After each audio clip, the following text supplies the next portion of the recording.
Ratusan media asing dari 40 negara liput event F1 H2O Toba. Toba Lake trending. Baru kali ini saksikan danau vulkanis terbesar di dunia. Pesonanya bikin terpana. Saya hanya ajak pada semua pemirsa dan seluruh rakyat Indonesia dimanapun Anda berada, tontonlah F1 Powerboat ini yang menurut saya direncanakan dengan bagus, disiapkan betul-betul, dan anak-anak kita, bangsa Indonesia seperti Pak Sandi, Menteri Menpora, Pak Ali, Bupati, semua sampai kepada camat, sampai pada orang kecil tukang sapu, apalah, restoran, semua di sana bersiap-siap menyambut kita semua untuk datang menonton sana. Indonesia is something special, no question about it. The location where we are is unbelievable. The people very friendly. They've been so welcoming with us, and yeah, it's a great place to race, and I'm sure a fantastic place to come on holiday. Dilansir dari laman Skor ID, Indonesia untuk kali pertama menjadi tuan rumah ajang balap speedboat F1 H2O F1 Powerboat. Kejuaraan berskala internasional itu telah diselenggarakan di Danau Toba, Sumatera Utara, 24 sampai 26 Februari 2023 kemarin. Sejak terpilih sebagai tuan rumah penyelenggaraan, kawasan wisata Danau Toba mulai dibahas oleh berbagai media asing, terutama dari Italia dan negara-negara Arab. Mereka mulai menyebarkan nama Toba Lake, Danau Toba, sebagai tempat penyelenggaraan kegiatan lomba. Sebanyak 40 media asing dari sejumlah negara turut menyebarluaskan pemberitaan terkait balapan perahu super cepat F1 H2O di Lake Toba di Pelabuhan Mulia Raja Napitupulu, Balige, Sumatera Utara, yang diadakan pada 24 sampai 26 Februari 2023. Menteri Kominfo Johnny Grad Plate di Balige Sabtu mengatakan, berdasarkan data yang tercatat, 101 media cetak dan elektronik yang turut meliput perhelatan internasional F1 Powerboat Lake Toba 2023, baik media internasional, nasional, ataupun lokal. Jumlah tersebut masing-masing 23 media nasional, 40 media internasional, 38 media lokal, yang masing-masing juga diharapkan memberitakan tentang keindahan Danau Toba dan keramahan masyarakatnya. Kata Menkominfo, kalau jumlah wartawannya mencapai 152 orang yang terdiri dari 44 wartawan dari media asing, 56 dari wartawan media nasional, 52 wartawan dari media lokal, jumlah itu juga ditambah 97 petugas humas dari kelembagaan dan pemerintahan daerah. Lebih lanjut, ia mengatakan Kominfo mendukung penuh pelaksanaan F1 Powerboat Lake Toba 2023 dengan menyiapkan sejumlah fasilitas demi memudahkan para wartawan untuk menyebarluaskan hasil liputan. Kemenkominfo juga menyiapkan media center di dua lokasi selama gelaran balapan internasional F1 Powerboat Lake Toba 2023. Lokasi media center pertama bertempat di Gedung Pelabuhan Mulia Raja Napitupulu.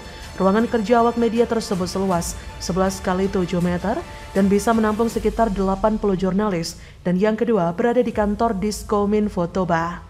Fasilitas yang disediakan antara lain adalah ruang TV, pos media asing dan nasional, meja dan kursi kerja termasuk 10 unit laptop, jaringan internet berkekuatan tinggi, serta fasilitas lainnya selama ajang F1 Powerboat berlangsung. Dalam kesempatan itu, ia juga menyampaikan harapan pemberitaan yang disampaikan oleh media-media asing, lokal atau nasional menjangkau 180 juta viewers secara global, sejalan dengan target viewer penyelenggara F1 Powerboat Lake Toba 2023. Di sisi lain, Menpora Zainuddin Amali saat menerima keketuaan F1 H2O dari Uni Emirat Arab yang diwakili oleh Chairman of Sharjah Commerce and Tourism Development Authority, negara bagian Sharjah Khalid Al-Midfah di Danau Toba, mengatakan F1 H2O merupakan kelas tertinggi dalam perlombaan powerboat yang juga menyandang nama F1 seperti layaknya lomba balap mobil Toba atau Danau Toba tiba-tiba jadi bahasan. Jadi berita di banyak negara. Para penggemar balap F1 Powerboat tentu mulai siap-siap untuk cari informasi tentang Danau Toba. Mereka pasti akan penasaran kenapa Toba, ada apa dengan Toba, apa yang bagus tentang Toba, bagaimana cara ke Toba, bagaimana selama tinggal di Toba, makanannya, fasilitasnya, dan lain-lain. Dengan demikian, hal itu akan mendorong Indonesia, terutama pemerintah baik pusat atau daerah, utamanya masyarakat sekitar Toba, untuk mempersiapkan diri memenuhi harapan para wisatawan yang sekaligus penonton F1 Powerboat. Menpora menuturkan, persiapan akan terus dikebut agar penonton asing ataupun lokal betah berkunjung atau bahkan merencanakan kembali ke Danau Toba.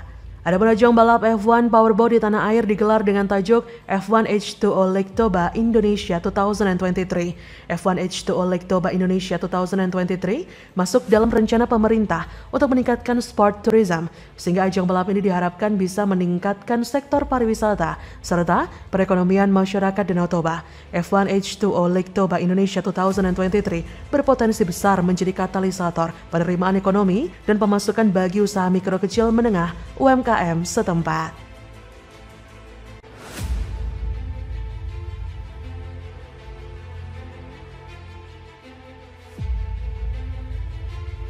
Ya, semoga wilayah Tanah Abang terkendali dari genangan.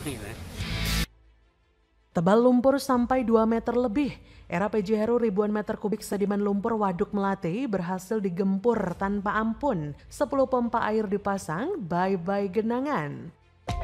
Pengerukan ini adalah untuk menambah daya tampung waduk sehingga pengendalian banjir itu bisa berfungsi dengan baik. Adapun luas dari Waduk Melati sendiri itu kurang lebih 3,2 hektar. Sehingga kalau ini kita keruk dengan kedalaman 3 atau 2 sampai 3 meter sehingga volume itu bisa menampung kurang lebih 96.000 meter kubik. Luar biasa, jadi kita sesuai program Pak Gubernur atau dalam hal ini Pak PJ Gubernur itu memang menekankan bahwa SDA selaku tupoksi pengerukan atau pengendali banjir itu melakukan pengerukan secara masif. Alat yang kita gunakan untuk di Waduk Melati itu ada amfibi 4 unit ditambah 1 mini untuk meloading dari waduk ke atas. Pengendalian banjir di Waduk Melati ini dilengkapi dengan sarana prasarana seperti pompa. Ada 10 pompa yang untuk membuang volume air dari waduk ke BKB. Nah, jadi untuk pengerukan di Waduk Melati ini untuk mengurangi debit untuk wilayah Jalan Mas Mansur, wilayah Tanah Abang, lanjut di wilayah Menteng ya. Ya, semoga wilayah Tanah Abang terkendali dari genangan.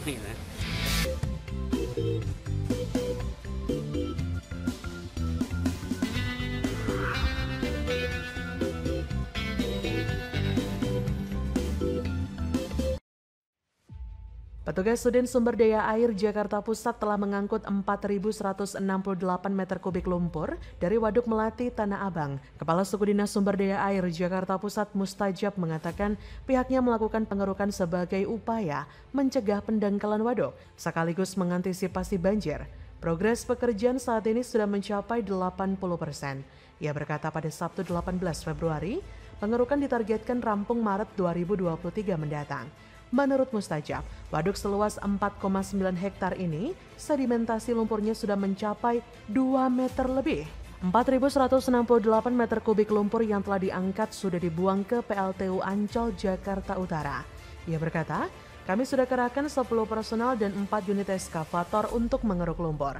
Diharapkan pengerukan lumpur ini bisa menambah volume air yang masuk waduk, sehingga genangan di kawasan sekitar dapat teratasi. Untuk diketahui, pengerukan untuk menambah kapasitas daya tampung Waduk Melati hingga 15.000 meter kubik ditargetkan selesai akhir Februari 2023 atau juga bisa ke Maret 2023. Waduk yang terletak di Kecamatan Tanah Abang, Jakarta Pusat ini menjadi salah satu infrastruktur pengendalian banjir yang menampung air dari kawasan sekitarnya lalu dipompa ke Kanal Banjir Barat. Dinas Sumber Daya Air Jakarta mengeruk Waduk Melati sejak beberapa bulan ke belakang. Pengerukan menggunakan 4 eskavator pada area waduk seluas 3,2 hektar. Senin 9 Januari 2023 sore, 3 eskavator mengeruk lumpur sedalam 2-3 meter dari tengah ke tepi waduk. Sementara 1 eskavator lainnya mengangkut lumpur dari tepi waduk. Kepala Pusdatin Dinas Sumber Daya Air Jakarta, Nugra Haryadi menyebutkan pengerukan yang berjalan selama 4 bulan itu untuk menambah daya tampung waduk sehingga pengendalian banjir berfungsi dengan baik.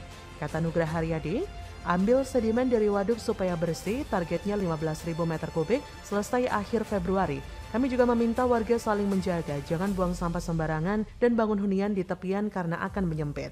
Selain pengerukan, Waduk Melati dilengkapi dengan sarana dan prasarana lain. Salah satunya 10 pompa air yang memompa air sebanyak 17,60 meter kubik per detik ke kanal banjir barat. Pada saat yang sama, Dinas SDA Jakarta terus mengeruk kali di Jakarta Pusat.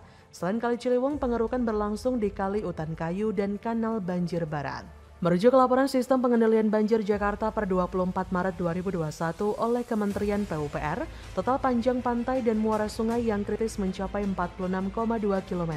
Sementara pengerjaannya mencakup 12,99 km dan masih dalam rencana pengerjaan sepanjang 33,21 km. Rencana pengerjaan ini terdiri dari 10,82 km oleh Kementerian Pekerjaan Umum dan Perumahan Rakyat, 3,75 km dalam proses, dan 7,07 km dalam rencana. 22,39 km oleh pemerintah Provinsi DKI Jakarta. Pemprov Jakarta membangun dan merehabilitasi 9 polder, 4 waduk, dan merevitalisasi 2 sungai. 9 polder berlokasi di Kelapa Gading, Pulau Mas, Muara Angke, Telugong, Mangga 2, Green Garden, Marunda JGC, Tipala Adiaksa, dan Kamal. Pembangunan 4 waduk berjalan di Brigif dan Lebak Bulus, Jakarta Selatan, serta Pondok Rangon dan Wirajasa, Jakarta Timur. Adapun revitalisasi 2 sungai berjalan di sodetan Muara Bahari Kali Besar dan Kali Ciliwung Pasar Baru. Pengendalian banjir menjadi salah satu fokus PJ Gubernur Heru. Akhir tahun 2022, Heru berdiskusi dengan Badan Penanggulangan Bencana Nasional membahas mitigasi bencana Jakarta.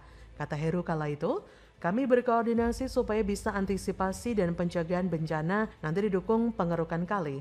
Mudah-mudahan bisa tertangani atau kali tidak terbebani. Bagaimana menurut Anda?